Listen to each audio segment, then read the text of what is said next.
Hello everyone, welcome to our another vlog. तो चलिए आज हम आपको लेके चलते हैं अपने शहर छोटी काशी मंडी। तो इस वीकेंड पे हम आए थे घर, तो इसीलिए हमने सोचा क्यों ना मंडी जाया जाए, क्योंकि हमें वहाँ पे कुछ काम था।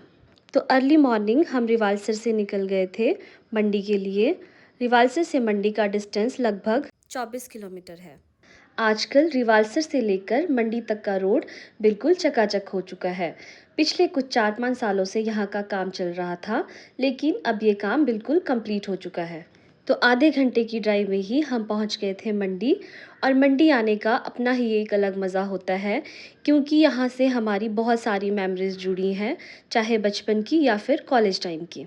मंडी हमेशा से ही हमारे लिए बहुत स्पेशल रहा है, क्योंकि मैंने अपनी नर्सिंग की जर्नी भी यहीं से ज़ोनल हॉस्पिटल मंडी से स्टार्ट की थी, और इन्होंने भी अपनी ट्रेनिंग डाइट मंडी से की थी, district institute of education and training. तो जिस काम के लिए हम आए थे उसको फटाफट निपटा कर हम चले गए थे शॉपिंग करने के लिए।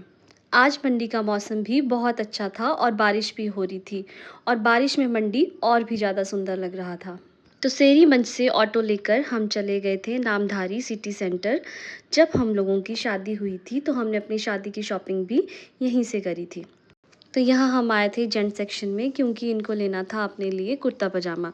तो ये कुछ कुर्ता पजामाज हैं जो इन्होंने ट्राई किए। तो आप भी हमें कमेंट सेक्शन में बताना कि कौन से वाला सबसे बेस्ट लग रहा है। तो बस यहाँ से शॉपिंग कंप्लीट करके हम चले गए थे वापस। अब हमारे पास टाइम बच गया था, तो हमने सोचा क्यों ना थोड़ा घूम लिया जाए। तो इसके बाद हम चले गए थे भूतनाथ की गलियों में।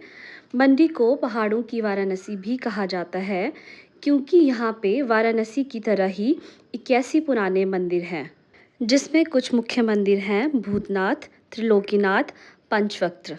तो ये है मंडी का फेमस चौहाटा बाज़ार, जो कि यहाँ के सबसे पुराने बाज़ारों में से एक है। यहाँ पे आपको डिफ़रेंट डिफ़रेंट टाइप की फ़्रेश सब्जियाँ मिल जाएंगी। यहाँ पे दूर दूर से लोग आते हैं अपने घर का लोकल सामान लेकर। तो यहाँ बाज़ार में हमें दिख गई थी मक्की, और बारिश भी हो रही थी, और बारिश के मौसम में मक्की खाने का अपना ही एक अलग मज़ा होता है। तो इतना घूमने के बाद हमें लगी थी भूख, तो हम आ गए थे अशोका ढाबा कुछ खाने के लिए, जो कि इंदिरा मार्केट के बिल्कुल सामने है। तो इसके बाद हम निकल गए थे रिवालसर के लिए। टाइम की कमी होने के कारण हम आपको बहुत सारी जगह नहीं दिखा पाए, जैसे कि इंदिरा मार्केट, मंडी का पड्डल मैदान, टाना देवी टेम्पल, और भी बहुत सारी चीज़ें। अगर आप ये सारी जगहें देखना चाहते हैं तो प्लीज़ कमेंट सेक्शन में हमें ज़रूर बताना, और हम नेक्स्ट व्लॉग में ये सब ज़रूर बनाएंगे। तो चलिए इसी के साथ एंड करते हैं हम अपने इस व्लॉग को। अगर आपको हमारा व्लॉग अच्छा लगा हो तो इसे लाइक, कमेंट और शेयर करें। Thank you for watching.